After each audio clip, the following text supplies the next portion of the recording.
At least I know my microphone's working. Good morning. It's just you and me right now, AD, because I didn't realize I hadn't started the stream. So here I am, the one that you love, asking for another day. And hopefully people will figure out that I started. But good morning to you.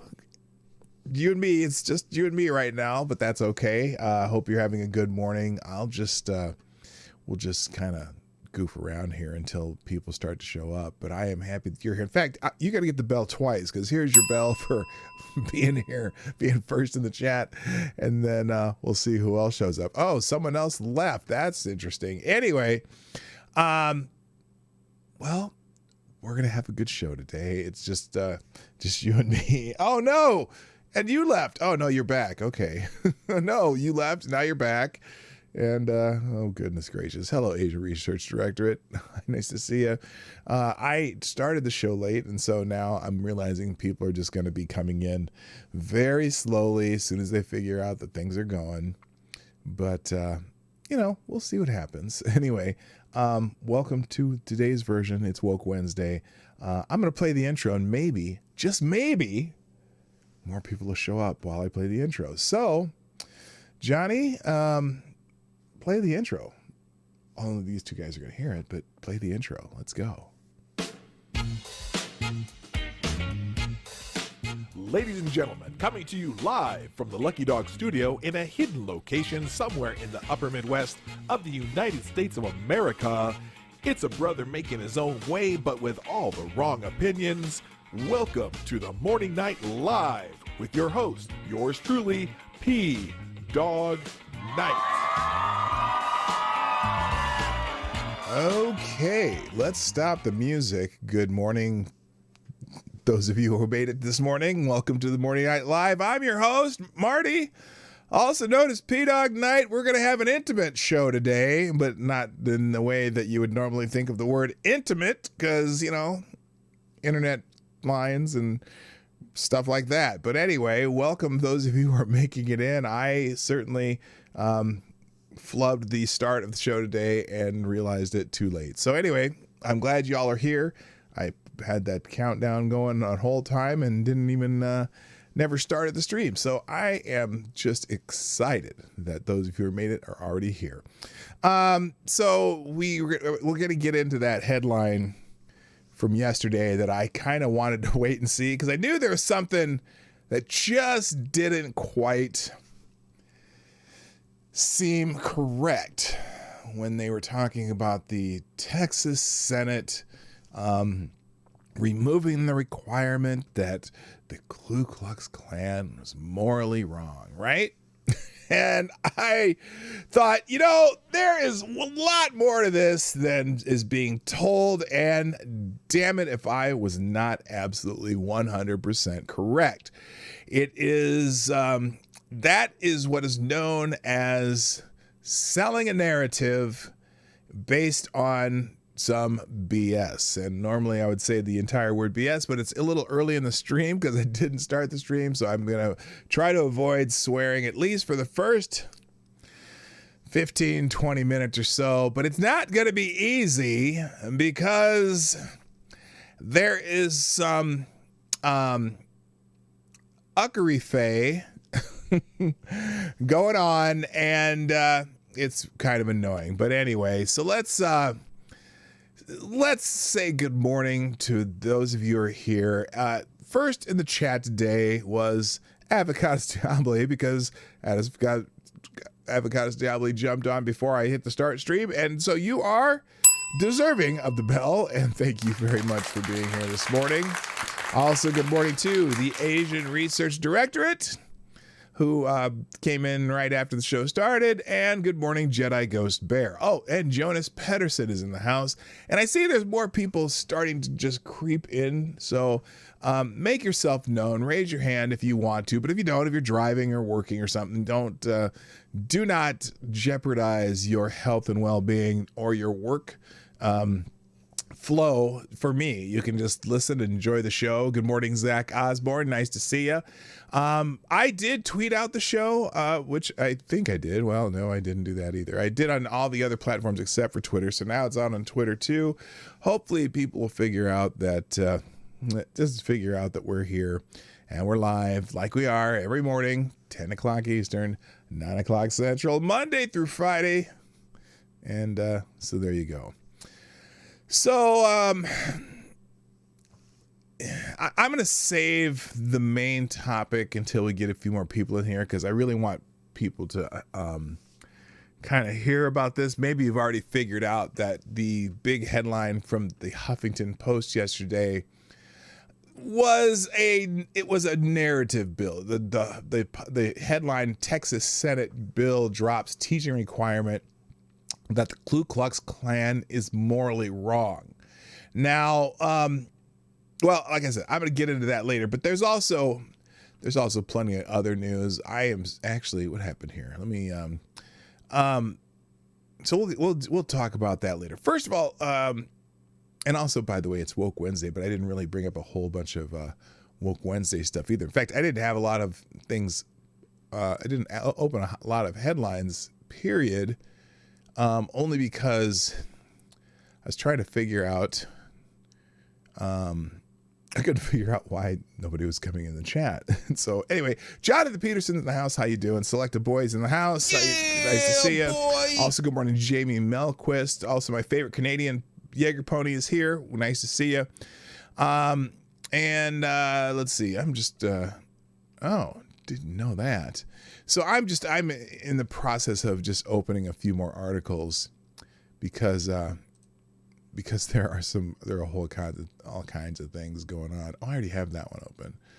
I wanted to talk a little bit about Rand Paul's exchange with Dr. Fauci today too, because that was something else. In fact, let me see. Let's go Rand Paul Fauci. There we go. Because they had quite the heated exchange, and a lot of people were some people were just cheering that good old Dr. Fauci told Rand Paul, that dirty, rotten human piece of excrement, that he just doesn't know what he's talking about and doesn't know he's wrong. Except the problem is everything Rand Paul was saying to Dr. Fauci yesterday had a paper trail. I mean, it's stuff that's just obvious. Something that was just obvious that happened that they can document, and Fauci's just saying that he's lying. So here, let's go. I'm going to go into that, because even though it wasn't really planned, I didn't plan on that. I'm going to go ahead and go into that. Is this the exchange from yesterday? Let me see here. I want to make sure I get the right one. I have several of these open. Let's see. Is this the one? Let me see. I'm just going to hit play a second. Just make sure this is the right one. Or is this? Hang on a second. I'm not putting it on the screen just because of that. Good morning, Justin Anderson. How you doing? Nice to see you. Oh, good Lord. What is taking this long? Is this the exchange?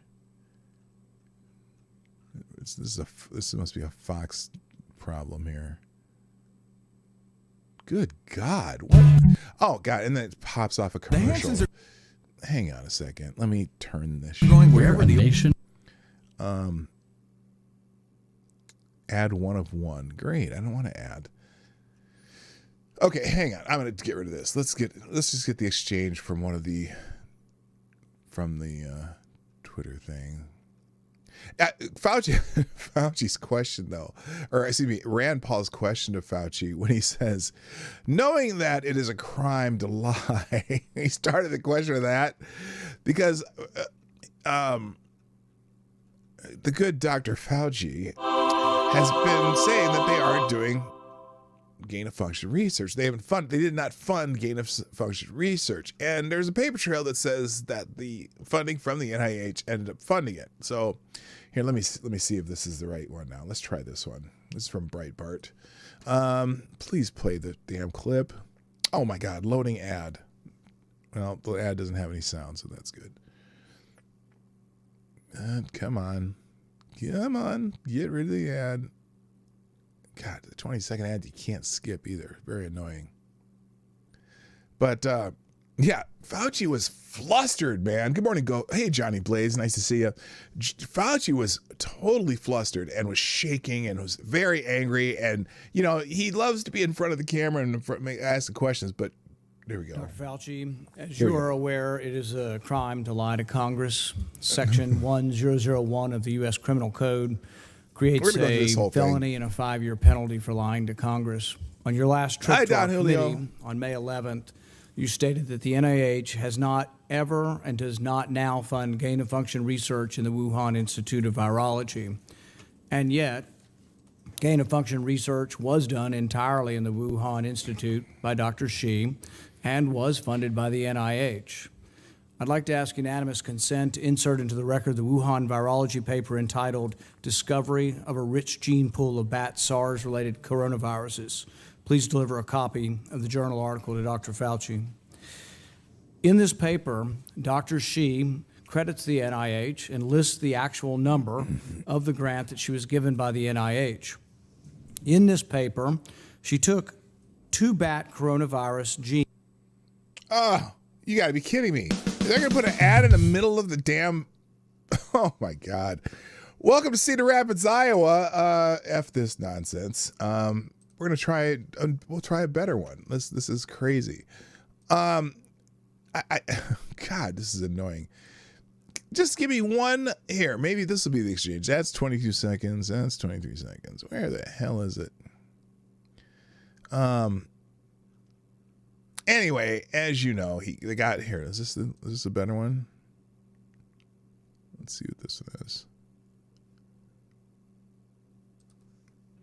To the Department of Justice asking for a criminal referral because he has lied to Congress. We have scientists that will line up by the dozens to say that the research he was funding was gain of function. Oh, this is he's doing this because he has a self-interest to cover his tracks and to cover his connection this is to him Wuhan talking lab. to Fox now, does News. he deserve all of the blame? No, there's still some conjecture as to whether or not it came from the lab, but he's lying about whether or not he funded gain of function research, and yes, he should be punished. I'll be sending a letter to the department. I start calling Fauci Shaggy the way he tries to say it wasn't me. Yeah, here we go. Here's a good one. Said was subject to the pause in 2014 to 2017, a pause in funding on gain of function.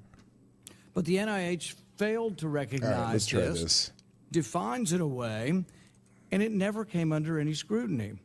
Dr. Richard E. Bright, a molecular biologist from Rutgers, described this research in Wuhan as the Wuhan lab used NIH funding to construct novel chimeric SARS-related coronaviruses able to infect human cells and laboratory animals.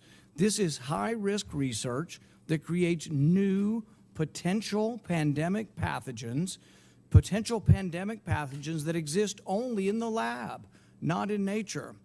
This research matches, these are Dr. E. Bright's words, this research matches, indeed epitomizes, the definition of gain-of-function research, done entirely in Wuhan. So, and as you'll see during this exchange, Dr. Fauci tells Rand Paul he doesn't know what he's talking about, and that this is not gain-of-function research. But Paul does a pretty good job of saying why it is, and you'd have to be holy shit, you'd have to be well, never mind, you have to be almost brain dead to believe it's not, even though Fauci insists it's not, for which there was supposed to be a federal pause.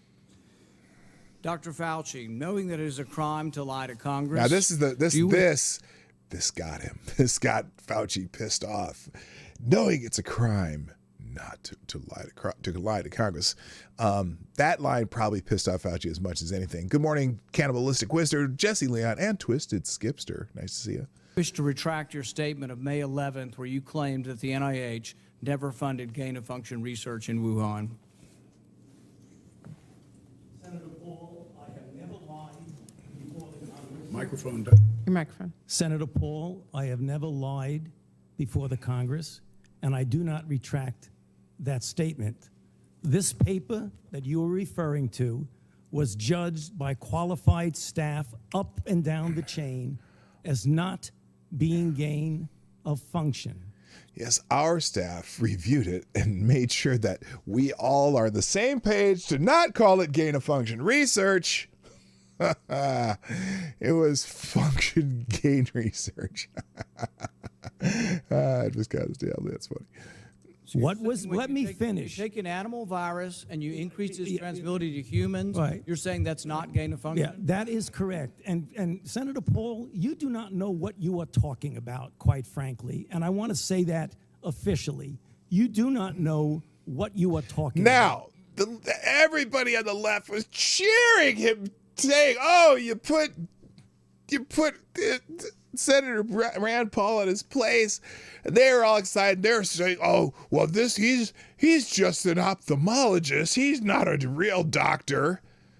No, the people who think that ophthalmologists are not real doctors are idiots. Okay, ophthalmologist is a medical doctor. They're thinking optometrist, the people who check your eyes at Pearl Vision Center. No, he's an eye surgeon. He's a surgeon. He's a medical doctor whose specialty is ophthalmology. Doesn't mean he didn't have to learn anything about infectious diseases, immunology, all this stuff. And that he has a brain to be a brilliant eye surgeon. He does free surgeries for people in third world countries, and he does all this stuff. He is a doctor, and he's a doctor who has practiced medicine far more recently than Dr. Anthony Fauci, who's a pencil-pushing bureaucrat who screwed up during the AIDS pandemic, or during the AIDS crisis too, just like he's screwed up now, and lied to the American people about masks, and he admitted it. So the idea that this man hasn't lied to Congress, well, he's certainly lied to America more than once, but here we go. Okay, you get one person. Let's read from the NIH definition of gain of function. This is your definition that you guys wrote. It says that scientific research that increases the transmissibility among animals is gain of function.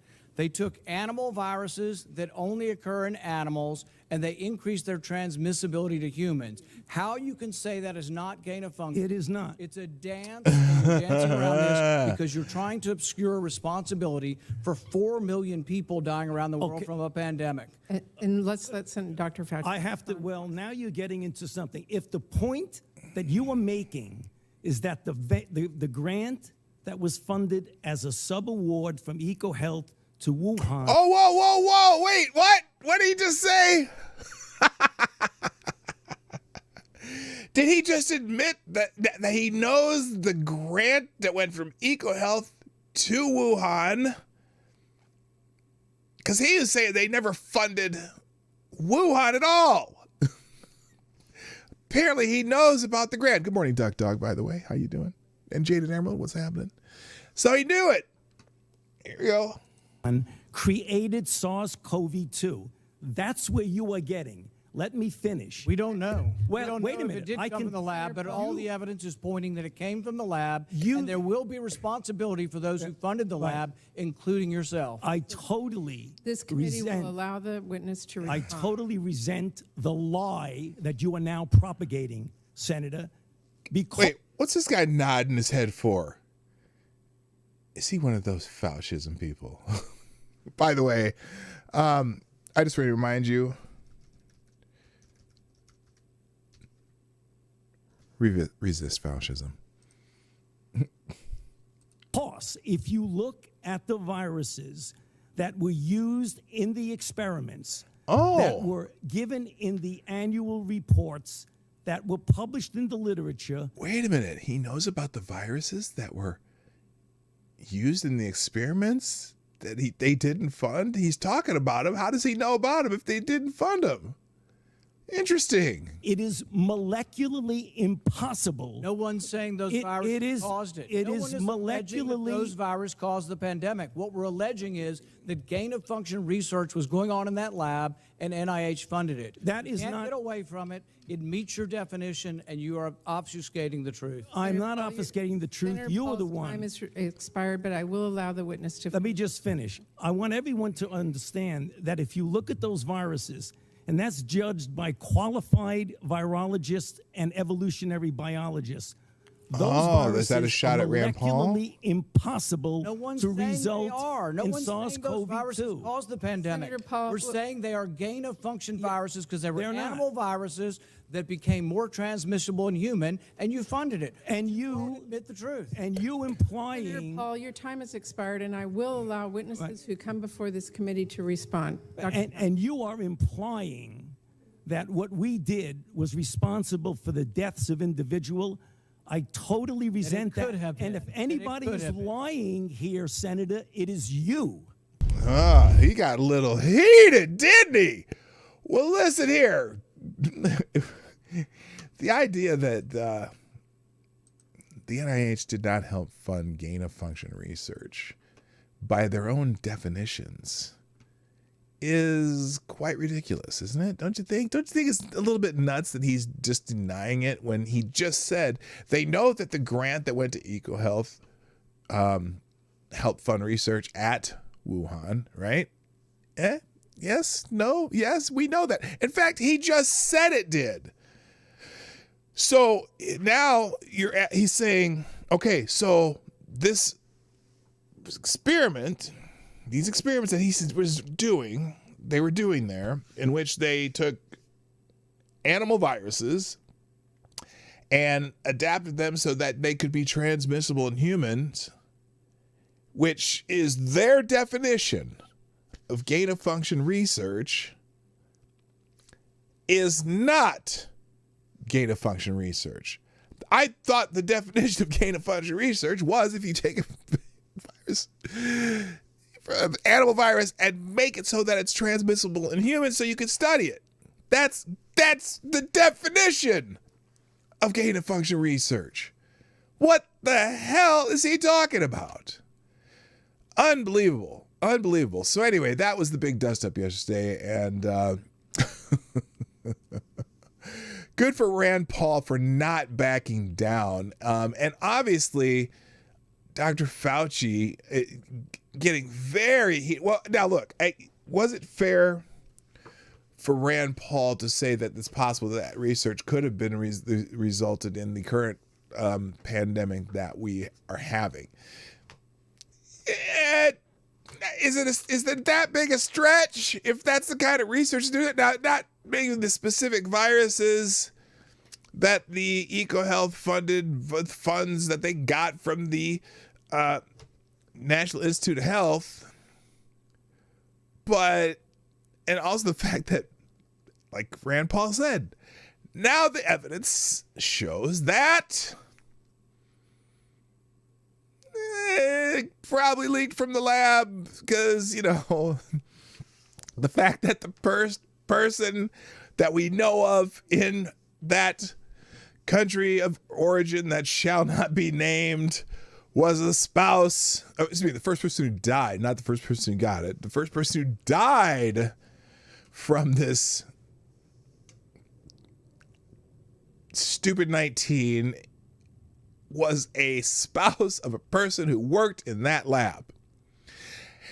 And the first cases that they know of now that they finally kind of narrowed down that there were 3 people from that lab who had diseases of unknown origin, respiratory diseases, very, very, very similar to this particular one because they didn't know what it was then, but they sure as hell know what it is now.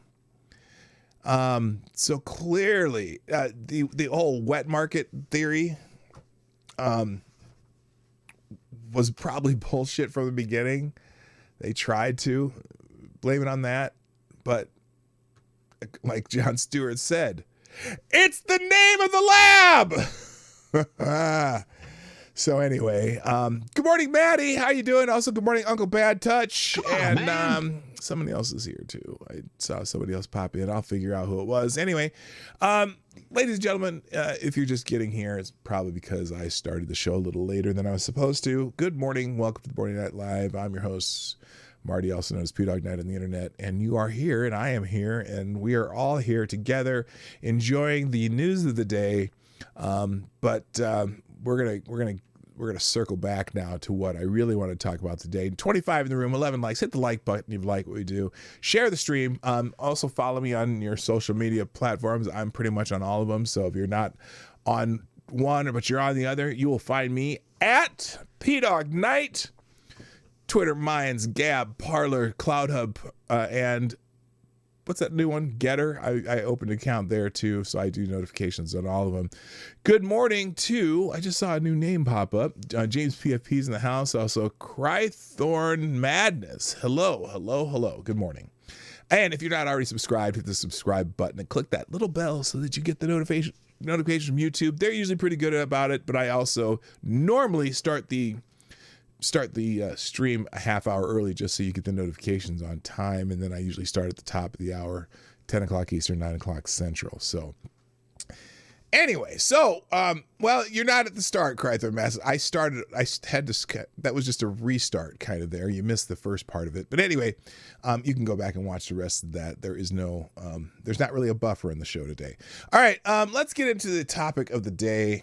And that was this article from the Huffington Post yesterday that I mentioned briefly because I hadn't got a chance to go through it or get any details about what really was going on, because I knew for sure that the headline was probably a load of BS, right? And it turns out it kind of just sits as this is a narrative that Democrats and the left and the media and the social media companies are pushing because of the fervor, whatever, over critical race theory, right? And because, there's a lot of legislatures out there saying, the critical race theory and the 1619 Project are things that are ahistorical in nature. And also, especially with CRT, is just kind of a form of Marxist indoctrination. And you know the arguments, right? So this story kind of fits the narrative, right? And this is how the Huffington Post presented it. Texas Senate bill drops teaching requirement that the Ku Klux Klan is morally wrong. Now, you know that everybody lost their freaking minds when they saw this, right? Because this is Huffington Post, is now, they obviously are left. They are obviously left-leaning. They're a left-leaning publication, but they're usually pretty good about accuracy. But this particular article basically is a clickbait extravaganza that is a narrative builder that the Republicans just don't want people to teach history, the bad things about the United States, blah, blah, blah, blah, blah. So let's go through this, and then we're going to go through some different, the Huffington Compost, exactly. And good morning, Brett Hayes. How you doing, man? This is a pretty amazing story. And again, it's one of those things where sometimes Republicans are not good at getting in front of optics that are just going to make things sound worse than they are. So here it is. They said they also eliminated requirements including the writings of Martin Luther King Jr., United Farm Workers leader Cesar Chavez, and suffragist Susan B. Anthony. Oh my gosh! And it's a breathless article. In a new political low in Texas, damn it, Texas, the Republican-dominated state Senate has passed a bill to eliminate a requirement that public schools teach that the Ku Klux Klan and its white supremacist campaign of terror are morally wrong. The cut is among some 24 curriculum requirements dropped from a new measure along with the studying of Martin Luther King's I Have a Dream speech, the works of United Farm Workers leader Cesar Chavez, Susan B. Anthony's writings about the women's suffragist movement, and Native American history. Critics say, I always love when they say critics say. Of course, there are a lot of people on, Twitter went wild with this too. Critics say the state is promoting an anti-civics education. Senate Bill 3 passed last Friday, 18-4, drops most mentions of people of color and women from the state's required curriculum. That includes eliminating a requirement that students be taught the history of white supremacy, including but not limited to the institution of slavery, the eugenics movement, and the Ku Klux Klans, and the ways in which it is morally wrong. Now, Jarvis Johnson here. Who is Jarvis Johnson? I don't know who Jarvis Johnson is. Here's why Governor Abbott added critical race theory to the special session. He doesn't want our kids to learn that white supremacy is morally wrong. You read that right. We must trust our teachers. We must defend the truth in our classrooms. SB 3 does the opposite. The measure slices out more curriculum requirements from an already restrictive Texas education law passed last month as a part of the conservatives' fear-mongering about critical race theory. Good morning, Sydney. How you doing? A framework for studying institutional racism that's rarely taught in K through 12 schools. Oh, I thought it was never taught in K through 12 schools. What do you mean rarely? Do you mean it is taught? The term critical race theory is not explicitly mentioned in either the law that passed or this current Senate bill. The new bill echoes the language from last month's law that bars teachers from requiring students to develop an understanding of the 1619 Project, which calls for a far more profound examination of the significance of slavery in American history. Oh, yeah, that the America was founded in 1619 when the first slaves came over. That's ahistorical, and there are so many ahistorical elements to the 1619 Project. Now, is the 1619 Project completely without merit? No. There are certain things in the 1619 Project that are just plain part of history, right? But there are so many ahistorical elements to it that it probably, I agree, it probably shouldn't be taught the way it's written, because they've had to even admit themselves that they made, what's her name? Nana Nicole Jones had to admit that it's not... It shouldn't be taken literally. Anyway, hi, Sineki, how you doing? So here's, I'll tell you a little bit more about this in a minute. Anyway, we'll keep going through this one. It also retains the language that teachers may not be compelled to discuss current events or controversial issues of public policy or social affairs, and that if they do, they can't give deference to any one perspective. So that means contemporary public events. And so it's, as in, they can't be, they need to teach kids to think for themselves, and certainly kids will come up and understand what things are moral and amoral. But anyway, Democratic State Senator Judith Zaffirini attacked the Senate bill and the clause in particular as an attempt to tie the hands of our teachers.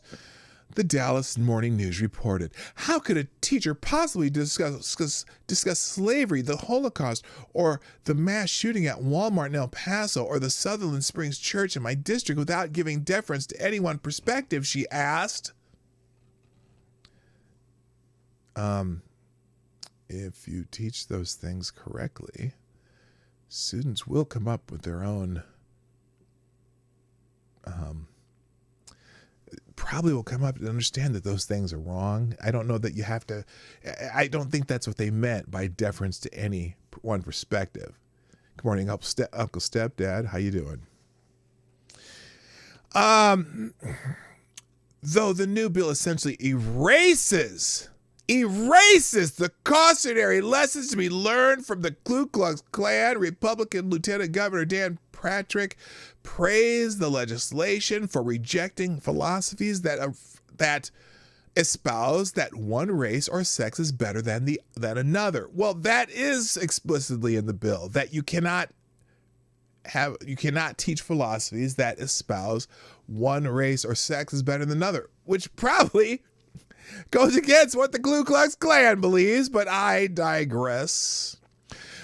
Parents want their students to learn how to think critically, not to be indoctrinated by the ridiculous leftist narrative that America and our Constitution are rooted in racism, Patrick, who presides over the Senate, added in a statement. Now, obviously, leftists would be lambasting him for saying that. The legislation must next be considered in the House, which is also led by Republicans. The House, however, currently lacks a quorum required for any vote because the Democrats fled the state earlier this month to block a new restrictive voting bill. Restrictive voting bill. Interesting. Restrictive. I don't know how that bill is restrictive. It's certainly... well, anyway, we'll go with that one later. So the question is, did they drop the teacher requirement that the Ku Klux Klan is morally wrong? Is there currently a teacher requirement in Texas public schools that states that the Ku Klux Klan is morally wrong? Well, here's the rub. First of all, first of all, right now, the Texas legislature leaves almost most curriculum issues to the Texas Department of Education. So what was the purpose of this particular bill? Because maybe we should go back to what the purpose of the bill was first. Now, the purpose of the bill, I believe, and I'm just throwing out an opinion here before I go into some of these other threads and articles, was to basically they're trying to limit the ideas of critical race theory and incorporating the 1619 Project into the curriculum of the schools, right? So the legislature is a little bit, I would say, first of all, a little bit out of bounds in determining specific curriculum. But what happened here, but they are trying to, ban certain elements that are ahistorical as far as, in teaching history. Did they ban, though, teaching the Ku Klux Klan was morally wrong? No, they did not. Not at all. And in fact, all these things, eliminated requirements also include the writings of Martin Luther King Jr. No, it did not eliminate those things in the Texas Department of Education's standards for education. It took them out of the particular bill that they are writing now. So those things are already part of the curriculum, right? Well, what happened is, so the Senate and the House, they wrote two different bills regarding this. And in the House, the Democrats added a whole bunch of very specific things that they were including in the requirements. In fact, let me see if I pull up the bill too, because it's there are two different bills. Where's the is this it? Nope. Here it is. I'll put a picture of the bill here too. This is the bill. I believe this is the House bill. Okay, and then let's find the Senate bill. I think this is the Senate bill. Yes. Okay. So there's the two bills right there, right? And what they're in the process of, they're reconciling the differences between the two bills. Well, in the House bill, when they were writing these requirements, they were very, very specific about things they wanted to add into the curriculum of the schools, which most of this stuff is already probably in there. So they have very specific documents. They had, the Declaration of Independence, the United States Constitution, the Federalist Papers, transcript of the first Lincoln Douglas debate, writings of of and about the founding fathers and mothers and others founding fathers and mothers, because they had to add that, Democrats added that, and other founding persons. What? Wait a minute. The writings of and about the founding fathers and mothers and other founding persons. So they must be the non-binary founders. Hello, Brutus, what's happening? The non-binary founders. Anyway, including the writings of George Washington, Ona Judge. Ona Judge was a slave of George Washington, I believe, and she was writing things about. She was a freed slave, and she had some writings back then. Anyway, Thomas Jefferson, Sally Hemings, and any other founding persons of the United States. Writings from Frederick Douglass' newspaper, The North Star, the Book of Negroes, the Fugitive Slave Act of 1793. 1850, the Indian Removal Act. They put in very, very, very specific things, and they got a list a mile long of things that must be taught, right? The Senate bill did not have all these things. The Senate bill was a little more streamlined as far as, because the purpose of the bill was to take out things that were, and not, they were trying to focus solely on CRT and the 1619 project, right? And so the Senate bill did not have all these things. So in the reconciliation process, is it in here? I don't know if it's in this particular version. The Senate bill didn't have those things. The Senate bill was more general as far as what they wanted to teach and not teach, and then the Texas Department of Education would still have the same requirements. They didn't ban requirements that people learn about the I Have a Dream speech or all this other stuff that they're talking about, or that the KKK was morally wrong. They didn't say that you couldn't teach it, because that's already part of the Texas Department of Education's curriculum. They just took it out of the bill that was so specific on all these things that had to be taught in this House bill in the reconciliation process. So they took out the stuff that's really the purview of the Texas Department of Education, even though probably all of this is the purview of the Texas Department of Education and parents and local school boards and things like that. So anyway, so Rich Lowry gets on this thread on Twitter, and there's a couple more articles. I'm going to spend some time on this one today, because this one kind of annoys me, because it's one of those things where, you can tell a lie and it'll travel around the world before the truth gets its first step out the door, right? And that's kind of what this does. It is playing a narrative by the HuffPost, and I got to tell you, so many people were commenting on this. I mean, and every name that you could think of, every name you could think of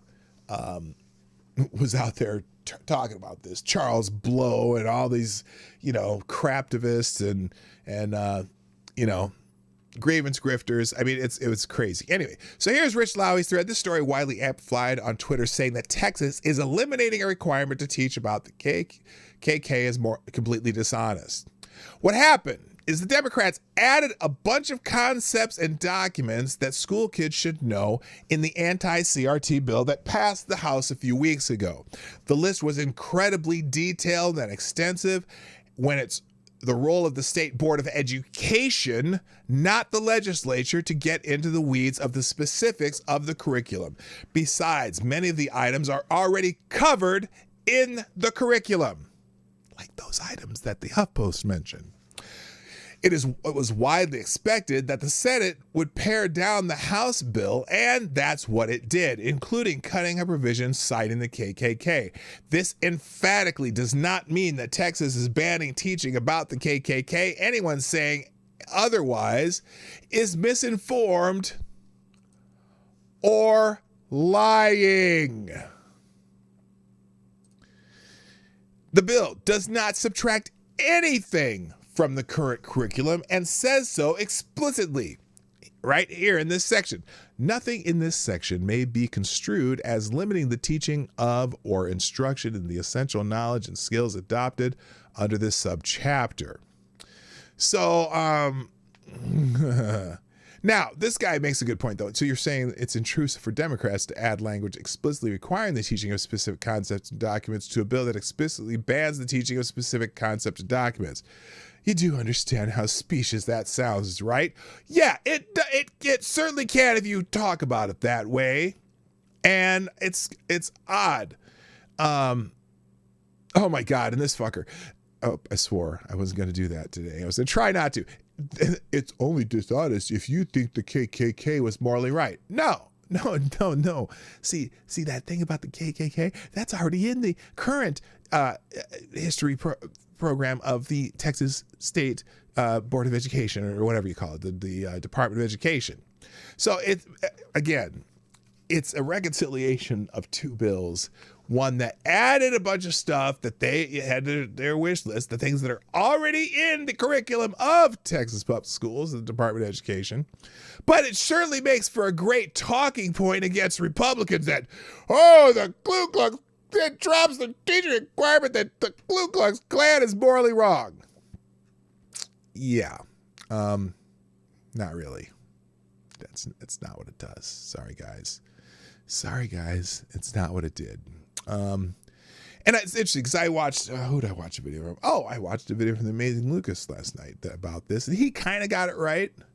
That it doesn't remove teaching about this. It just doesn't, they leave this to the Department of Education. The purpose of the bill was to, remove certain teachings. And again, here's another. This is the Hills version. Texas Senate removes requirement to tell students that the KKK are morally wrong.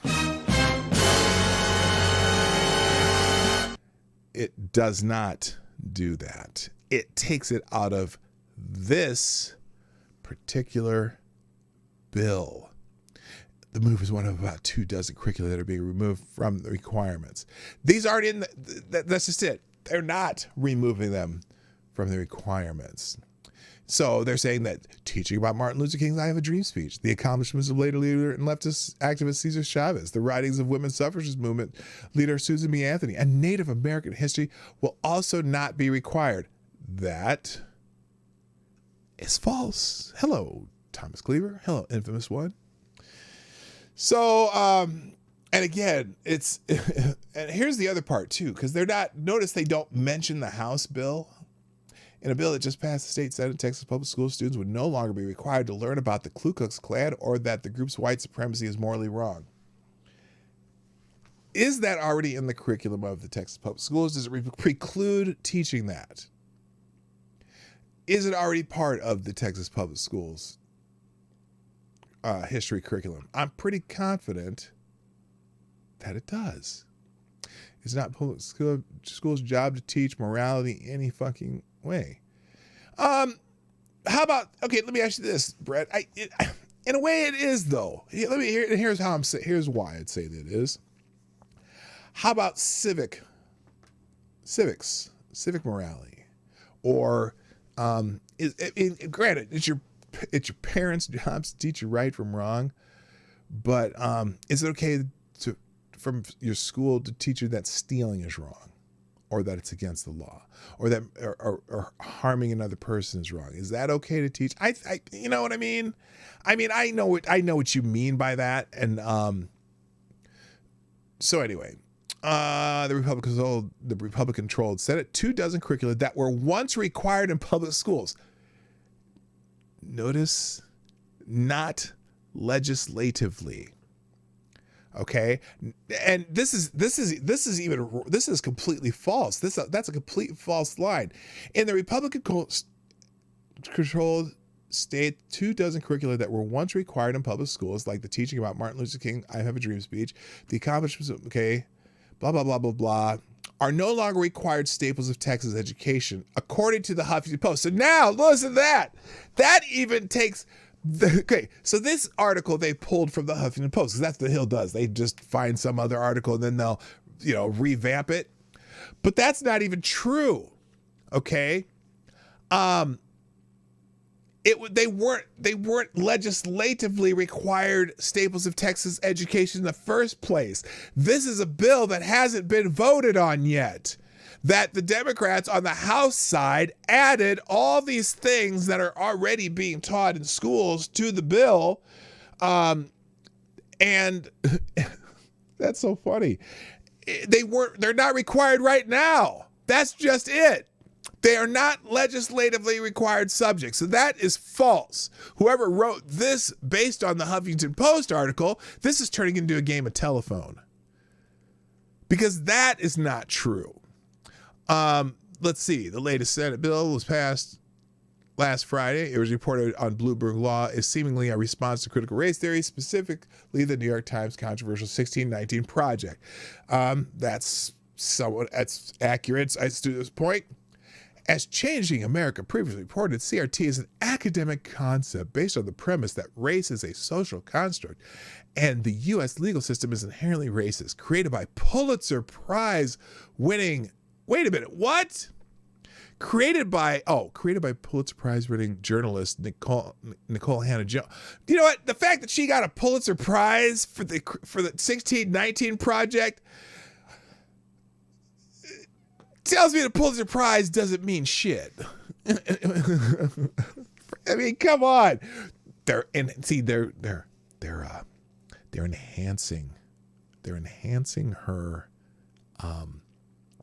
enhancing her credibility. They're trying to give her credibility because she's a Pulitzer Prize winning journalist.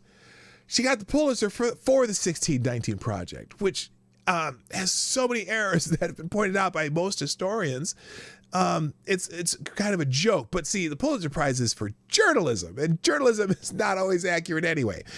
The 1619 Project is an attempt to reframe the country's history by placing the consequences of slavery and the contributions of Black Americans at the very center of our national narrative, according to the New York Times itself. Well, goody for the New York Times. Republican Governor Dan Patrick praised the legislation for rejecting philosophies that espouse that one race or sex is better than another. It's funny because they jump around in HuffPost article. They pretty much just they seem to be just rearranging the deck here. It's almost plagiarism, if you ask me. The language of the bill specifically mirrors other CRT preventable measures presented by a Texas Republican House Bill HB 3979. Teachers cannot be compelled to discuss current events or controversial issues of public policy or social affairs. Notice the word, they can't be compelled. It doesn't prohibit them from discussing them. And that if they do, they can't give deference to any one perspective. Now, I'm sure when they talk about current events or controversial issues, they're talking about political items, rather than just teaching, rather than just talking about stuff, but giving that, like, pushing a political side to something. Anyway, however, state Democrats say the measure ties the hands of our teachers, of course. And again, they quote the exact same person. The Hill is totally plagiarizing the HuffPo article. Just almost verbatim, just rearranging the paragraphs. It's kind of embarrassing. But anyway, so here's the PJ Media take on this, and we'll get into this. And there's a little bit different, but again, did the Texas Senate really just defend the Ku Klux Klan? Because that's what people on Twitter are saying. Oh, they are saying that the Ku Klux Klan is not morally wrong, blah, blah, blah, blah. And so, and here's some of the tweets. We'll get to these because some of these are just almost ridiculous. You mean they have to be objective? I am shocked. Well, not that shocked. Well, yes. By the way, don't be shocked, Maddie. Good morning, King on Common Law. How you doing, King? So anyway, on Friday, the Texas Senate passed SB 3, a bill regarding public school curriculum in the Lone Star State. Some news outlets reported that SB 3 had removed a requirement that teachers teach the Ku Klux Klan was morally wrong. Many Democrats and leftist commentators, that's redundant, rushed to claim that the bill supports the Ku Klux Klan, but SB 3 still prohibits teachers from praising racism or slavery. Yeah, it's specifically in the bill. Here's Julian Castro. Greg Abbott is trying to erase Martin Luther King, Cesar Chavez, and Susan B. Anthony from the Texas curriculum and recast the KKK as good guys. We might have to read the bill. This is an assault in history and must be stopped. Yeah, because he read a HuffPost. Notice they all quote the HuffPost article too. Now, I'm sorry, what? Recast the KKK as the good guys? Where in the bill does it say that? We'll find out if it says that. I'm pretty sure it says nothing of a sort. Walter Shep, now they're banning teachers saying murderous terrorism by white supremacists cowering under sheets is bad. The only people that's going to make uncomfortable are white supremacists. The only people that's going to make uncomfortable are white supremacist cowards. I guess that's who calls the shots in Texas. It doesn't say that either. They're not banning that at all. But anyway, here's and then more people. Here's why Governor Abbott added critical race theory to the special session. He doesn't want our kids to learn that white supremacy is morally wrong. You read that right, Texas State Representative Jarvis Johnson, one of the Democrats who fled to Washington, D.C. to stop the special session, tweeted, "Oh, yes, that's exactly what he did. If calling the Ku Klux Klan is morally wrong is a bridge too far from your party, it's time to leave it," Democratic activist Chris Hahn tweeted to his 50,000 plus followers. Charles Blow, everyone's favorite blowhard from the New York Times, warned that this move was repeating history, a creeping Jim Crow in Texas. You're a lying dog-faced Tony shoulder. When Jim Crow was first established, the process was slow, one outrage at a time. The state laws were systematically altered over a decade. I'm sure some people thought, look at that, another crazy thing, and went on with their lives. Don't repeat history! So anyway, I'm going to skip these other two. Make no mistake, Texas Republicans do not support the Ku Klux Klan. The truth is far more complicated and more boring than that. I read SB 3 and I could say positively say it does not present the Klan as the good guys. Yeah, that was just despicable blood libel by Julian Castro. Let's see. Or ban educators from teaching that the Klan is bad. It does not do that. SB 3, which has been delayed by Democrats skipping off to Washington, D.C. to prevent the Texas House from getting anything done and spreading COVID-19 while they're at it, aims to repeal certain teaching requirements in House Bill 3979, which the legislature passed and Governor Greg Abbott signed in June.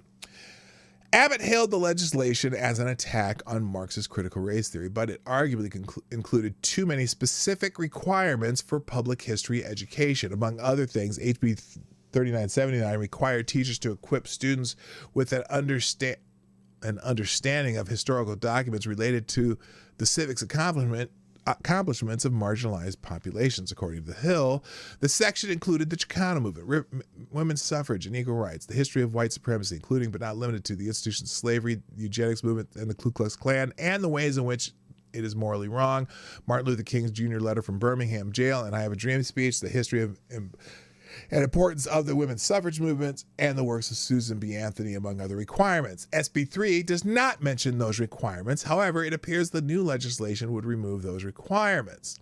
Yet, that does not mean that Texas Republicans think kids should not learn about the Chicano movement, women's suffrage, Martin Luther King's inspiring rhetoric, or the evils of the Ku Klux Klan. It merely means that Texas will no longer require those specific lessons, and I will add, legislatively. SB 3 still includes more vague requirements that teachers teach kids about the history and importance of the Federal Civil Rights Act of 1964 and the 13th, 14th, and 19th Amendments to the United States Constitution, a reference to the amendments banning slavery, extending civil rights to minorities, and giving women the right to vote. In fact, SB 3 explicitly bans educators from including racist teachings in the curriculum, either in the old form of anti-black racism or in the new form of blaming people for the sins of their alleged ancestors. According to SB 3, a teacher, administrator, or other employee of a state agency, school district, or open enrollment charter school may not, quote, require or make part of a course inculcation in the concept that one race or sex is inherently superior to another race or sex. The bill would also ban educators from requiring the teaching that an individual, by virtue of an individual's race or sex, is inherently racist, sexist, or oppressive, whether consciously or unconsciously, that an individual should be discriminated against or receive adverse treatment solely or partly because of the individual's race or sex, that an individual's moral character, standing, or worth is necessarily determined by the individual's race or sex, and that an individual, by virtue of the individual's race or sex, bears responsibility for actions committed in the past by other members of the same race or sex. SB 3 also bans educators from teaching that with respect to their relationships to American values, slavery and racism are anything other than deviations from, betrayals of, or failures to live up to the authentic founding principles of the United States, which include liberty and equality. SB 3 would also ban the original claim of the New York Times 1619 Project. It aims to forbid mandatory inculcation of the claim that the advent of slavery in the territory that is now the United States constituted the true founding of the United States. It also forbids teaching from requiring an understanding of the 1619 Project. I'm going to read the rest of this because it does lay it out very well, instead of just reading the actual bill for you. The bill also mandates that the State Board of Education shall adopt essential knowledge and skills that develop. Now, the State Board of Education, well, is going to lead on what specifics there are, is what I'm going to say here. The bill also mandates the State Board of Education shall adopt essential knowledge and skills that develop each student's civic knowledge, including an understanding of the founding documents, Civil Rights Act of 1964, and the diversity of the Hispanic population in Texas, among other things. So if SB 3 is not a subtle attempt, SB 3 is not a subtle attempt to restore the Ku Klux Klan, why remove the requirements that educators teach that the notorious racist terror organization is morally wrong? The bill's author, State Senator Brian Hughes, laid out the rationale in a statement to Bloomberg Law. Quote, what we're doing with this bill, we're saying that specific reading list doesn't belong in statute, Hughes said. He said the Board of Education should make sure that those kinds of items are included in the teaching standards, but the decision should not rest with the state legislature, but with parents and local leaders. Not just politicians, but teachers and parents and administrations have a say in that process, Hughes insisted. Texas Republicans do not support the Ku Klux Klan. Well, that's good. Their bill still bans educators from teaching racism. They merely want to give parents, teachers, and local administrators more say over the actual, and I will add the word specific, curriculum. Contrary to Schwab, nowhere does SB 3 ban the teaching of white supremacist terrorism as bad. Contrary to Julian Castro, the bill does not recast the KKK as the good guys. Perhaps these esteemed public servants should actually read the bill before they spread outright lies about it. I concur. It's an easy, cheap, easy smear that they came up with from the Huffington Post because they really didn't. They didn't really look at the bill. They just didn't. They didn't understand. It's amazing because the bill. Now I forgot that they did pass the original bill in May, but took the specificity out of it and allows the State Board of Education and local school districts to determine, and teachers themselves to determine specific curriculum. Now, are some teachers still gonna kind of sneak in some CRT in there? I'm sure they will, and I don't know what you can do about it. But anyway, it's just one of those, and it turns into, because this thing just blew up on Twitter yesterday, it becomes, like I said, a lie travels around the world before the truth steps out of bed. And again, it also fits the Democrat media, social media, leftist, communist, Marxist narrative. I know that was super duper redundant, wasn't it? Anyway, all right, let's move on. A couple news items that we'll get to, and then we'll call it a day. Our friendly Capitol protesters are beginning to hit the judge's stands and the jury trials or whatever the hell they do. And so we got another one that was sentenced yesterday or a couple of days ago. This is actually, this is from yesterday. This is the article from yesterday. Another Capitol protester takes a loyalty oath to Joe Biden before Obama judges banishes him to prison. So this is gonna be fascinating because they're gonna start sentencing these people. Remember, these charges that they're being charged with, trespassing and parading and whatever in the Capitol building, they're really working hard to try to make these seem as though they were an insurrection, but they weren't really. No one's being charged with insurrection or sedition or anything like that. On January 6th, Paul Hodgkins walked through the open doors of the U.S. Capitol, past Capitol Police, walked into the House chamber, took a selfie with the Q shaman, a horned guy, and unfurled the Donald Trump flag.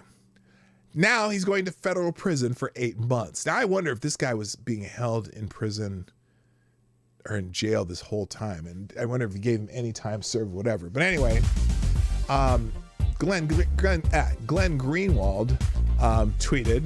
Well, wait, let me get to Maddie first. Thank you, Maddie, for being the first sponsor today. Yes, sponsors are greatly appreciated. And by the way, Maddie, you are the new Streamlabs Superstar sponsor of the day. Thank you, Maddie. I appreciate that. Who says, these leftist politicians and MSM outlets should open pretzel stands. They are experts at twisting shit. Yes, they are. Oops, I don't know why I did a China's asshole, but you are absolutely right. That's right. I'll even give you a that's right for that. Thank you, Maddie, for the 5 spot in Streamlabs. Again, you can sponsor the show through Streamlabs. That's at PDawgKnight.live, or there's links popping up in the chat here and there. Also, YouTube Super Chats are available. If you want to give 30% to Susan, go ahead and use a YouTube Super Chat. Just kidding. I appreciate those too, and I appreciate Cashapp and Venmo are there in the description down below. Anyway, thank you, Maddie. Appreciate it. So Glenn Greenwald tweeted, today, Paul Hodgkins will be the first January 6th defendant sentenced on a felony guilty plea. He engaged in no violence. His crime: entered the Capitol wearing a Trump t-shirt, held a Trump flag, took a selfie with Q shaman. Prosecutors want 18 months in prison. Amazing. The Huffington Post described the Tampa, Florida man's crimes as wholly nonviolent. So this guy didn't commit any violence. They aren't even charging him with any violence. Amazing. They did not include blinding cops, setting buildings on fire, and attempting to sack the White House. Remember that? Like so many Black Lives Matters and Antifa protesters have done without charges. Yeah, they haven't charged anyone. In that particular riot, they tried to breach the White House. They set the guard stand on fire. They set the church on fire. They attempted to breach the White House, and nobody was charged in that. That's amazing to me. Because remember, the president of the United States had to be hidden down in his bunker. Remember that? And people made fun of the president for being he was cowering in his bunker. Oh, poor Mr. President with the funny hair. But then this guy did not do anything violent. Anyway, here's the article. Hodgkins was never accused of assaulting anyone or damaging property, and prosecutors said he deserves some leniency for taking responsibility almost immediately and pleading guilty to the obstruction charge, which carries a maximum 20-year prison sentence. Obstruction charge. But they also noted how he boarded a bus in his hometown of Tampa, bound for a January 6th Trump rally.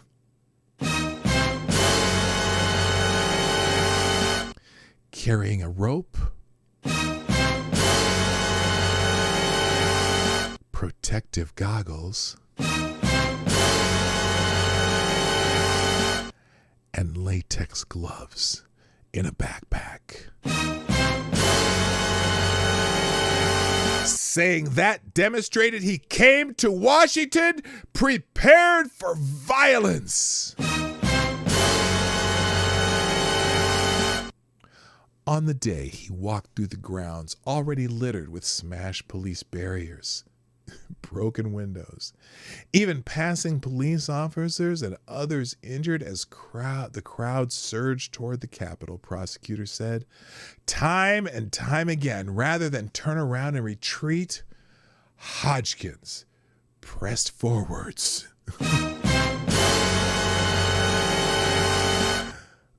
Which means he walked into the Capitol building. Anyway, besides the prison sentence, what may be the most notable about his sentencing on Monday is the loyalty oath he recited before an Obama-appointed judge attesting that Joe Biden is the duly elected president of the United States of America.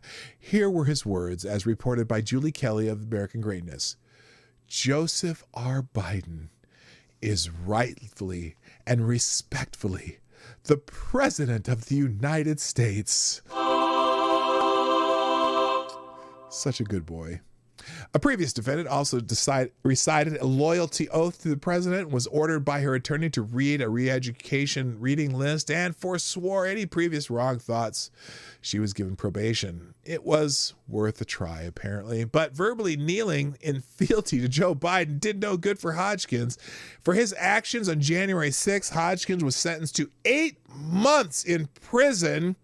Prosecutors wanted him locked up for 18 months because he walked through the door and spent 22 minutes of his life in the Capitol. He will spend 8 months in prison, lose his rights, and his life will forever be imprinted with the scarlet letter, Donald Trump.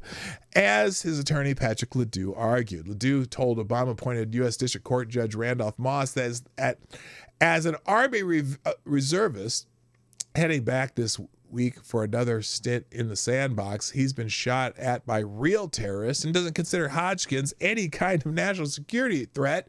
Quote, words have meaning. I've been shot at by real terrorists. If we're going to label this as domestic terrorism, where do we draw the line? Yeah. Hodgkins is charged with 4 misdemeanors and 1 felony count of obstruction of an official proceeding. They should have had him plead not guilty to federal obstruction of an official proceeding. Give me a break. Hello, Bosch Tube. How you doing? Federal prosecutors doing their best to construct a veneer of insurrection and domestic terrorism without actually charging defendants with these crimes that they can prove, have reimagined a seldom used charge of leverage against the protesters. Kelly reports that the 1 felony obstruction charge meant as a white-collar crime law has been added to misdemeanor cases against 200 defendants to pressure plea deals and get prison time for the protesters. Yeah, that's obviously what they did.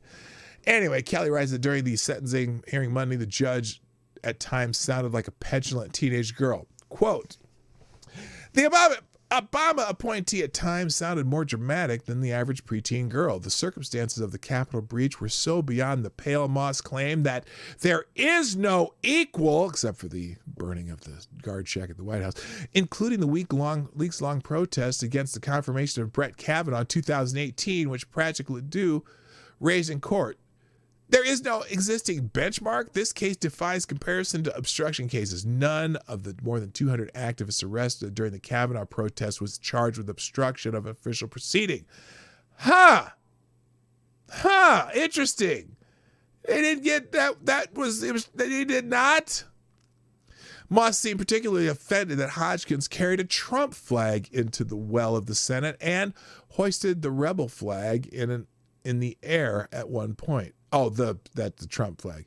The symbolism of that act is unmistakable. He was staking a claim on the Senate floor, declaring his loyalty to a single individual over a nation. Have you heard people talk about Joe Biden lately? Outspoken Congresswoman Marjorie Greene Taylor Greene says the conditions under which these political prisoners are being held are worse than the cells for criminal aliens being held at the border. It's outrageous, and I have no problem saying that these January 6 defendants are being treated like political prisoners of war. That's her. I'm not going to play that, but also Kelly reports that every night at 9 p.m., the locked up political prisoners sing the Star-Spangled Banner. Oh, really? I did not know that. Because a lot of them are in the same jail. They sing the national anthem to keep each other's spirits up. I recorded this Sunday. They also say a prayer, but audio clip was too long. Please retweet each night at 9 and report. So she has that in her American Greatness art. I'll open that. I'm not going to go through it, but she says they do it to keep up their spirits as the months and months drag on before their cases can even go to trial. There are bad actors sitting in jail who need to answer for whatever crimes they committed, so stipulated. But trespassers remain locked up because they're too dangerous to set free before trial, or some bullshit like that. Anyway, it's a damn shame anyway. So yeah, that's at least they get to they get to pledge their loyalty to Joseph R. Biden. By the way, not Joseph R. Biden, excuse me, Joseph Rahim Biden. We've given him a new middle name. Let's see, what else do I got here? This is interesting. This is from the Daily Caller. And Pentagon contractor paid to tackle extremism claims searching for the truth about BLM implies white supremacist behavior. Yes. Anyway, the Pentagon is working with a contractor to reportedly look into web searches such as George Floyd deserved to die, Jews will not replace us, and truth about Black Lives Matter as potential signs of white supremacism, according to Fox News. Wait a minute. They're looking into web searches, people's web searches? Oh, within the Pentagon. I don't know if anyone's doing that. Who knows? Pentagon contractor, Moonshot, CVE, which is countering violent extremism. Ooh, aren't they special?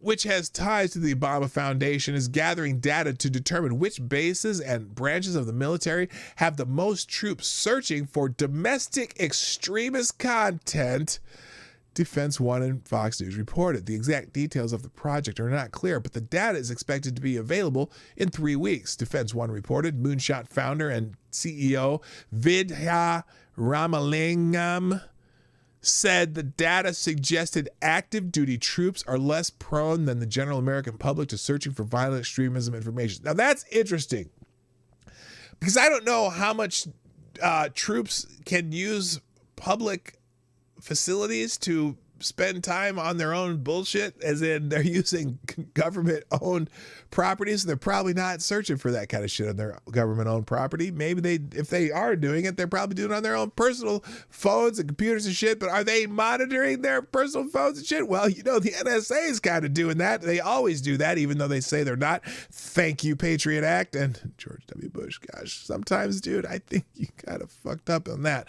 But anyway, a Moonshot report in June conducted along with the Anti-Defamation League. Oh, they're always accurate and perfectly pristine. Researched white supremacy trends in the U.S. and monitored a list of almost 1,600 indicators of interest in or engagement with white supremacism, supposed to focus specifically on anti-Black and anti-Semitic narratives being used by extremist groups. Really? ADL Moonshot's I'm getting a headache. Anyway, thank gosh for my cup of reparations. ADL and Moonshot's research on white supremacy, online white supremacy, culminated in the report, White Supremacy Search Trends in the United States. 1,600 indicators. Get this, just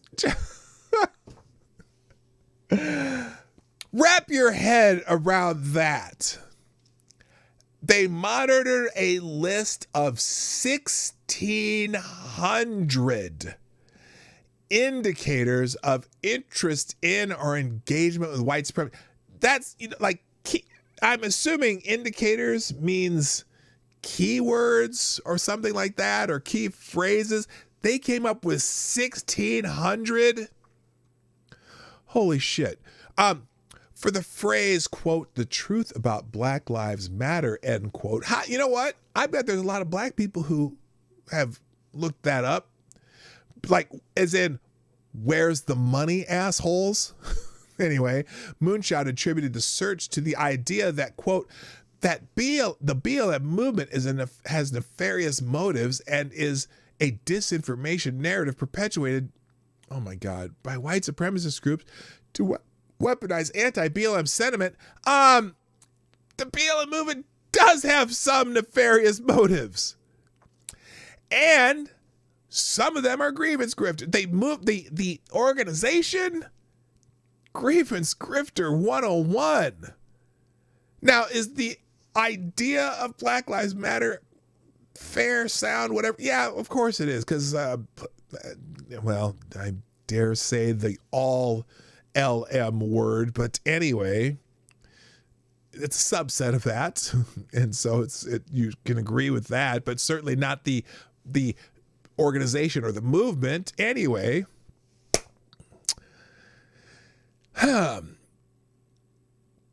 so they say that the BLM movement, that to search the idea that the BLM movement has nefarious motives and is a disinformation narrative perpetuated by white supremacist groups to weaponize anti-BLM sentiment, quote, end quote, and that the search phrase appears innocuous, but that the book include the phrase in their title to assert that the BLM movement is in line with the burning and looting of Antifa, the report says. Well, some of the burning and looting, is a great deal of it. It's the looting part, I don't know about that. The burning is certainly an Antifa thing, but certainly there is some crossover between the two events. Anyway, quote, "These sources echo white supremacist disinformation narratives alleging that BLM protesters are trying to overthrow the republic and harm American citizens in a Marxist coup as a means of delegitimizing," the report said. It also said multiple videos on YouTube use the exact phrase to promote these narratives and criminalize BLM. Really? Do you need that? Do you need someone to tell you that? Or do you just need to read their website? Do you need to have someone tell you that? Or do you need to watch the protest and or terrorist actions by the sum? Not the, remember, I split up the BLM protest movement into three groups. The people who are there actually to protest what they believe is an excess of police brutality on black people, whether it is accurate or not, as far as percentages, blah, blah, blah, blah, blah, but they're genuinely there to protest. There's the middle group who are just there to break shit and burn shit. Okay. They're just mad, and they might be part of Antifa. They might be just some people who like to go out and assert power over other people. And then there's the opportunists who just want to get some free shit. Okay. The first group I have no problem with. The middle group, that other group, and the Antifa assholes can go fuck themselves. All right. But hey, now I now, by saying that, according to this particular company that's checking out people in the Pentagon, I would be considered a white supremacist, and having white supremacist adjacent, internalized white supremacy in my enhanced melanated body.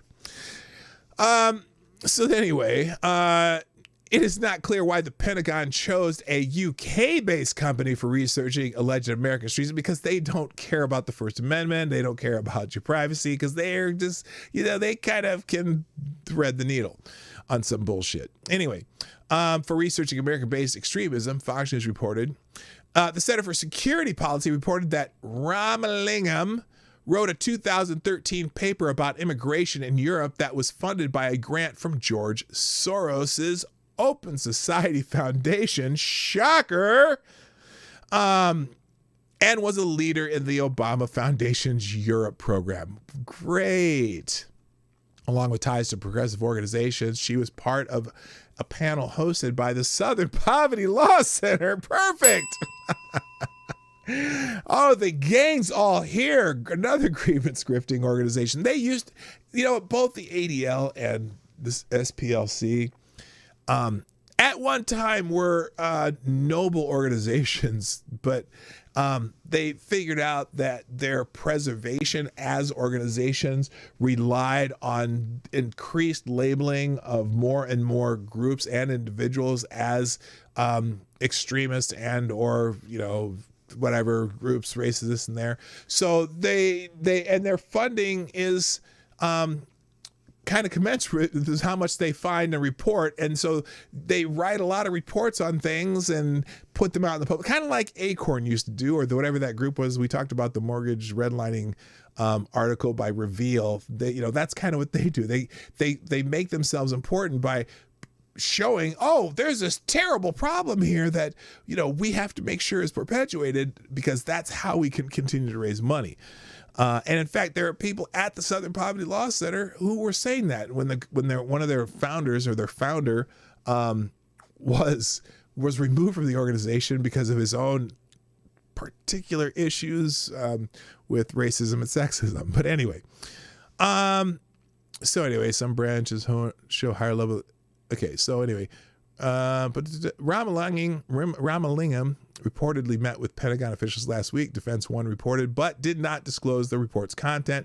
She did say that when they looked at bases for each branch and compared the data to national averages, which found low engagement on most bases, but said some branches show higher engagement levels with anti-black extremism or anti-Semitic conspiracy theories.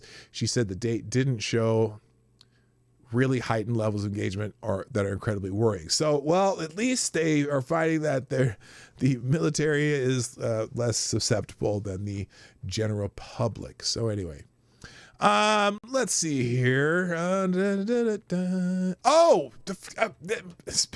This is a good one too. More Daily Caller stuff. So remember the kidnapping plot? And we'll finish with this one today. I have more, but you'll have to check them out in the tab below. By the way, every article and thing that we read or video or whatever, tweets, everything will be in a single link in the description down below, right below the very first paragraph in the description. It's called a one-tab link, and it will have all of these articles if you want to go back and read them in more detail. Plus, I'll include H.R. Bill 3979 from the Texas House and Senate Bill 3 from the Texas Senate if you want to compare them yourselves or want to get more detail in them. I'm going to finish with this story because, everyone loves Gretchen Whitler, and we want to make sure that she is safe and not susceptible to plots against her, because we know that someday they might realize that she killed a lot of old people and they'll put her ass in jail, and I want her to be around to see the trial and the judge sentence her. But in the meantime, there was a plot, an alleged plot to kidnap Gretchen Whitler, and I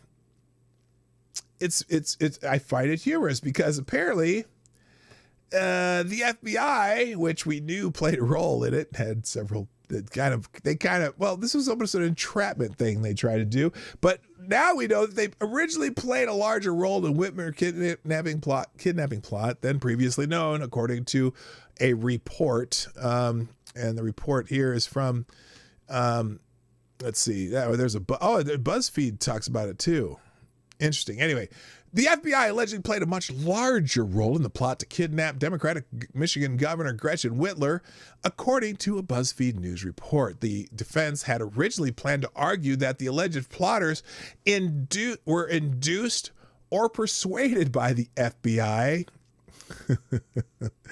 At least 12 FBI informants and undercover FBI agents were involved with gathering information against the anti-government militia members who allegedly planned to kidnap Whitler. I know I keep calling her Whitler. Her name is Whitmer, but it's just kind of funny to me. BuzzFeed claimed that the FBI played a greater role than previously known.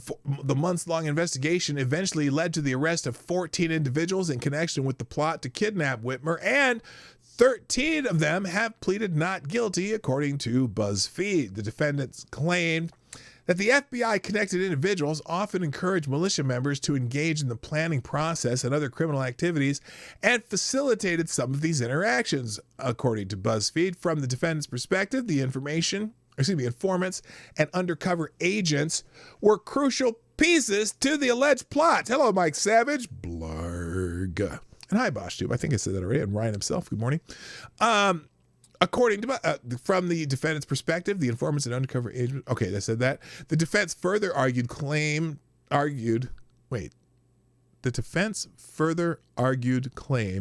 Okay, here's the thing. A lot of these online sites need editors. That they both argued and claimed that without the FBI's influence, there may have never been a conspiracy to allegedly kidnap the governor. One of these informants, a man from Wisconsin, reportedly planned meetups for the anti-government militia members, even paying for hotel rooms and food to incentivize some of these militia members. The earliest version of the plans to take Whitmer hostage began at those meetings. Another informant, a veteran of the Iraq War named Dan, infiltrated a militia group based out of Michigan so successfully that he became second in command. Dan, who then worked at a post office outside Flint, became an informant for the FBI after he joined a Facebook group called The Wolverine Watchman. At the time, Dan, 33, was searching for a community of individuals who love the Second Amendment and guns as much as he does. The Watchmen described themselves as a group of patriots looking to recruit like-minded individuals, according to court documents. Before Dan was able to enter the group, he had to answer a series of screening questions. The message on the group's Facebook page encouraged Dan to download an encrypted message app called The Wire, court documents show. After he joined the app, there were another series of questions regarding his political views. He told the group he was a libertarian, believed in small government, and had sworn an oath to uphold the Constitution according to court documents, and was given access to the Wolverine Watchman main chat on Wire. In the chat, the members of the Wolverine's Watchmen routinely referenced what they called the Big Boog, or Big Igloo, or the Big Luau, and labeled themselves Bujahideen. Later, Dan would learn that these are stand-in terms for a civil war called the Boogaloo. Court documents claim. One member, Pete Musico, allegedly told the other Wolverine Watchman to download a hunting app that he claimed would enable the group to track police officers and find their addresses so malicious members could murder them in their homes. Court documents allege. MC's in the house! Hammer time. Dan was shocked at the extremism of some members. He told a friend who was a local police officer about the group. A few days after alerting his police officer friend, Dan received a text from the FBI, from FBI Special Agent Jason Chambers, who invited him to come to the FBI office in Flint, according to court documents. Chamber and his partner, Henrik Impola, were both members of the FBI's counter-terrorist movement. They asked Dan to go undercover as an informant, according to BuzzFeed. Dan warily agreed to become the FBI informant because he felt law enforcement was in serious danger. While their initial discussion did not discuss payment, Dan was eventually given $24,000 and a new car from the FBI, court documents said. Dan eventually rose in the militia's chain of command and allegedly directed his militia members to coordinate with other persons of interest and paid for some of the transportation costs to and from meetings, according to BuzzFeed. The Dan allegedly encouraged the mastermind behind Whitmer's kidnapping to keep the plan moving forward, only to help authorities spring the trap that would lead to several alleged conspirators' arrests. For 6 months, Dan wore a wire and gathered hundreds of hours of recording for the FBI. Everybody down with what's going on, Dan said, as a group of the militia members took part in a recon mission around Birch Lake near Whitmer's vacation home cottage. Now, the funny thing is that recon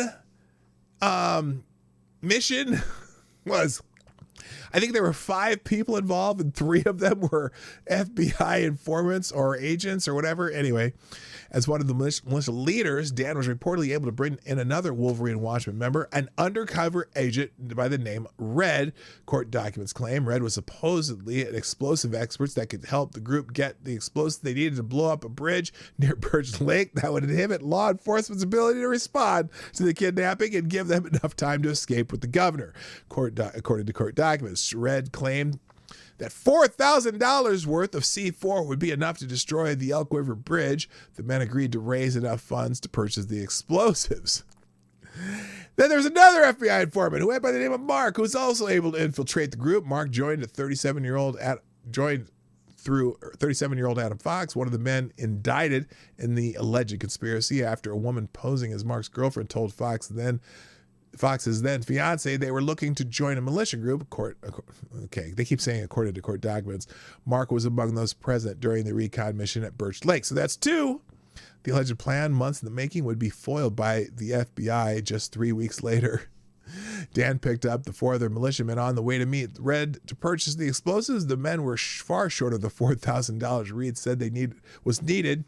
But upon arriving to the rendezvous, FBI hostage rescue team was waiting to arrest them. The men, according to BuzzFeed. This is hilarious.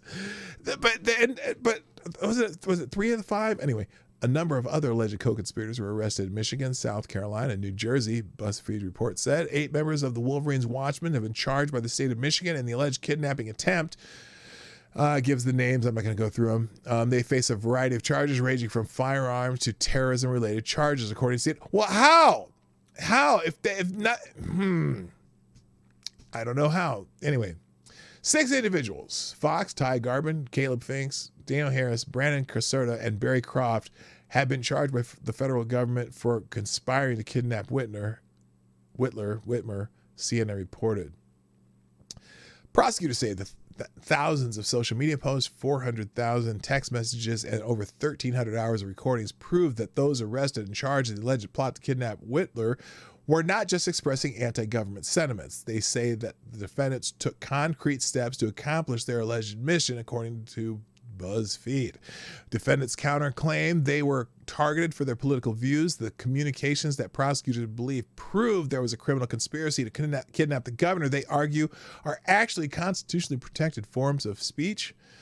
Some of the defendants allege the investigation was a premeditated campaign from the government to undermine their movement. One defendant has gone so far as to formally accuse the government of entrapment based on the actions of the FBI undercover agents and informants. The other defendants say they will pursue similar actions in the court as the defendants' various cases in federal and state courts are set to begin as early as October. So I would say that will be an interesting one to watch. I got to tell you, because all those FBI, I mean,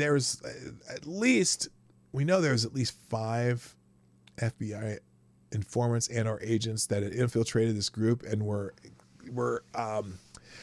instrumental in planning of that particular incident. So it'll be interesting how that goes. Okay, the other articles that I didn't get to, but should be interested. One, let's see, is the ones about, I think, Jim Jordan. Jim Jordan's going to be on the January 6th commission, although someone named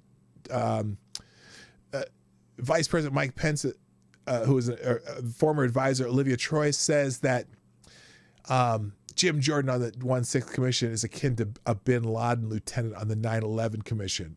She was on MSNBC. Why a Mike Pence advisor is on MSNBC, I have no idea why, but she seems to have some blame for Jim Jordan for what happened in 1/6. I guess I don't get it, but I got a feeling that he's going to do everything to blow up that particular committee. And it's interesting because I don't know how these House Select Committees work. Do they do a bunch of investigation themselves? Do their staffs do investigation? And but anyway, you can read that yourself. Also, Miley Cyrus has dropped down some T-shirts. Her dad probably not happy about it. Something about I Heart Dick t-shirt, and she also has one that says Miley Cyrus made me gay. I don't know why this is news, and I accidentally opened this up and I left it open. And other than she's posing on apparently atop a truck saying, I don't know what Billy Cyrus is going to be more pissed about, me making a shirt that says I Heart Dick or crawling over his truck with my Gucci heels. Speaking of daddy, ask yours for $35 and get the new Miley Made Me Gay merch. Well, you know,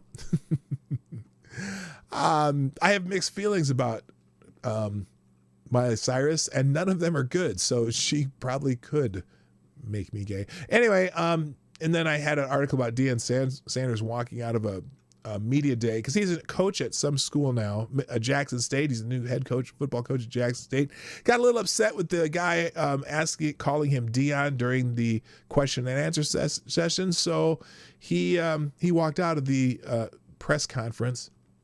Now he said something about you don't call Nick Saban Nick, Sanders says, before calling Nick Saban Nick. Because he called him Nick. Anyway, you know what? I in a nominal way, I understand where Deion was going. He wanted them to call him Coach Sanders of the school. But I do also know that in a lot of these post-game press conferences, media people do call coaches by their first name. But I kind of get it. I remember once when I was a kid with my mom at the grocery store, and my mom had written a check for something and gave the check to the cashier. And the cashier, you know, my mom was probably in middle school, maybe. I was probably in junior high. I don't remember. But, and the cashier said something like, well, thank you, Juanita, da-da-da-da-da. And my mother looked at her and said, do we know each other? And the cashier kind of stopped and was like, no. And you know, this is a little bit different, but and my mom's like, then why are you addressing me by my first name? You can call me Mrs. Johnson. And the cashier was a little taken aback because she was young and probably didn't know any better. But anyway, yeah, there is a thing. We used to make my friends, my kids' friends, call us by our last names too, Mr. and Mrs. Johnson, because we just felt that there's a level of respect that younger people should have for older people. And in a way, I think reporters, I understand where Deion was going with that. He wanted to be treated because, everyone's known him as Deion Sanders, and he just wanted to have some, be the respect of being Coach Sanders. And I can understand if the person first referred to him as Coach Sanders and maybe said Deion later. I don't know. Anyway, that article's in there. And then finally, FBI report shows FBI's top press official during Clinton and Trump probes accepted baseball tickets from a CNN reporter. Yes, the CNN reporters were giving FBI agents gifts to while they were trying to get information about certain items. So you can check that out. That'll be in the description down below in the link that will take you to all of these articles. All right, gang. That's got to be it. Do me a favor, if you haven't done so already, hit the like button and also share the stream out before, during, after the show, please. I appreciate that. And thank you, our one sponsor today, Maddie. Appreciate you more than you know. And also anyone who's been able to do that in the past. Of course, I appreciate you all. If you haven't seen the new outro, it's just an update on the Flower Garden, a more current version. And also thank yous to everyone who donated in the month of June are at the end. So if you want to see your thank you, you can check that out at the end of the show or at the end of the outro. I'll have the link updated by the end of the outro. Hope you all have a fantastic Wednesday on Hump Day, which I didn't say yet. I usually say that on Wednesday. Everybody have a great day. My name is PDawgKnight. And I'm out of here. Bye-bye. Hey, this is PDawgKnight, and thank you for watching today on the PDawgKnight channel.